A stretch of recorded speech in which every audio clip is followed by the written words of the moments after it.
Next time here on Witness.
Afghanistan is faced with a huge challenge.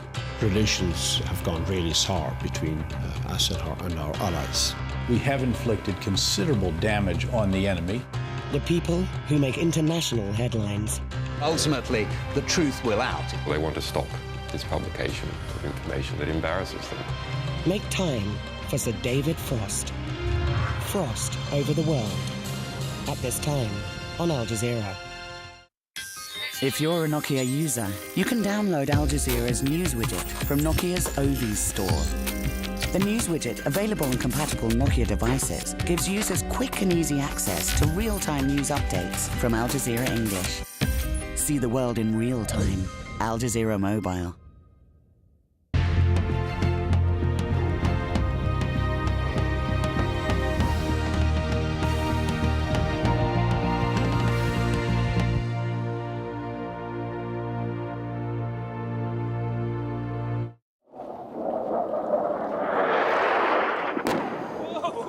Fighting on the latest Libyan frontline, both pro- and anti-Gaddafi forces claim they control oil-rich Brega.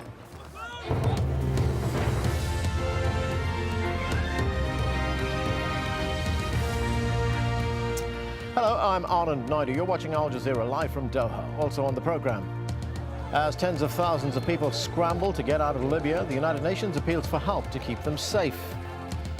The U.S. Army slaps 22 new charges on the soldier accused of providing thousands of secret documents to WikiLeaks. And 2 U.S. servicemen are killed after a gunman opens fire at a German airport.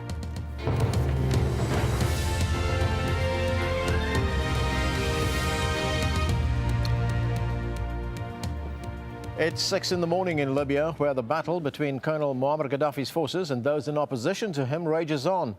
In his third public address on the conflict, Gaddafi argued that the situation is being spun out of control.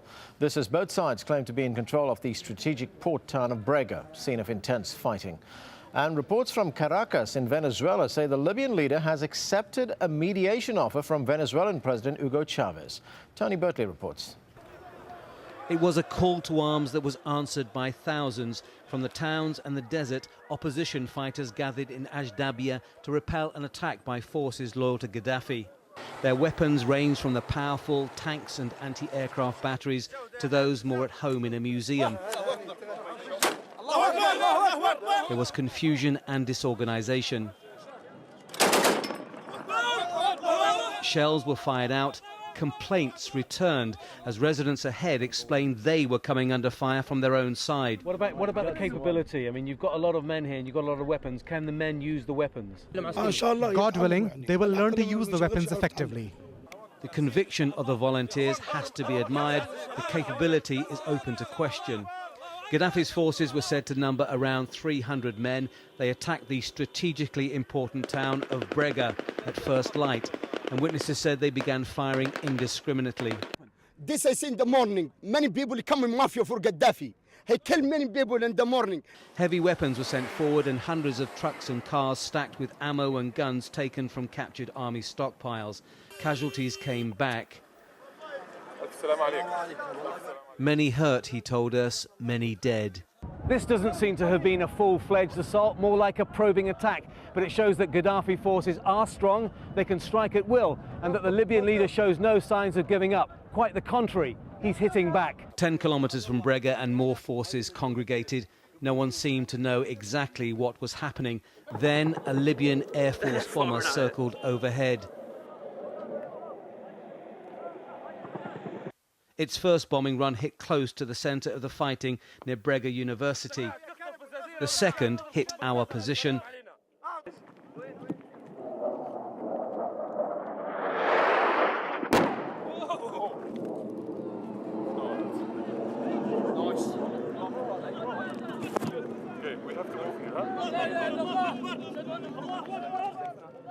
Landing 70 meters away. Miraculously, no one was hurt. Then Gaddafi's fighters fled. We suddenly saw some Toyota cars with anti-aircraft batteries. They started firing mortar rounds. The shells fell near us. They left behind spent mortar, shell and machine gun casings and 10 dead civilians. 21 people were wounded, including a 7-year-old boy who survived a bullet lodged in his nose. These people who were killed, were they fighters or were they ordinary people? Ordinary people. Ordinary people. He is going when Gaddafi's people. He is coming to university. 2 of the bodies were said to be of Gaddafi fighters. It was claimed one carried ID showing he was from Niger in Africa, but it's hard to verify.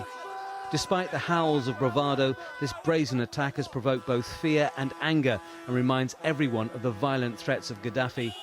On Wednesday, we witnessed why the opposition is desperate for a no-fly zone and why it may not have the military capability to liberate all of Libya by force just yet. But this conflict seems far from over, and the question is how many more Libyans are going to die before it is. Tony Bertley, AlJazeera, Brega, Eastern Libya. The humanitarian crisis is worsening. The United Nations says as many as 180,000 people have fled Libya through its borders with Egypt and Tunisia. These were scenes on the Tunisian side of the border on Wednesday, where tens of thousands remain stranded. Most of them are Egyptians trying to get out. Some nations have already started airlifting refugees back to their home countries. The United Nations is carrying out most of the relief work. It says food and tents are its biggest priorities. Attention is now turning to the stockpile of weapons Muammar Gaddafi might have built up over 4 decades of rule. But as Tim Friend reports, fears over what the Libyan leader could have at his disposal may not match reality. Showing off military might is a tradition Colonel Gaddafi was happy to fulfill. This was the 40th anniversary of the revolution in 2009. But now his weapons are being used in anger, and the key questions are: how much weaponry does he have? What is he likely to do with it? And can it be neutralized? Libya's military might looks very different on paper than it does on the ground. The Air Force is said to be made up of 18,000 personnel, more than 200 fighter aircraft and 35 attack helicopters. But 3 aircraft have already been lost in the current unrest, and the airworthiness of the remaining jets has been questioned. The Navy boasts 8,000 personnel and 2 submarines,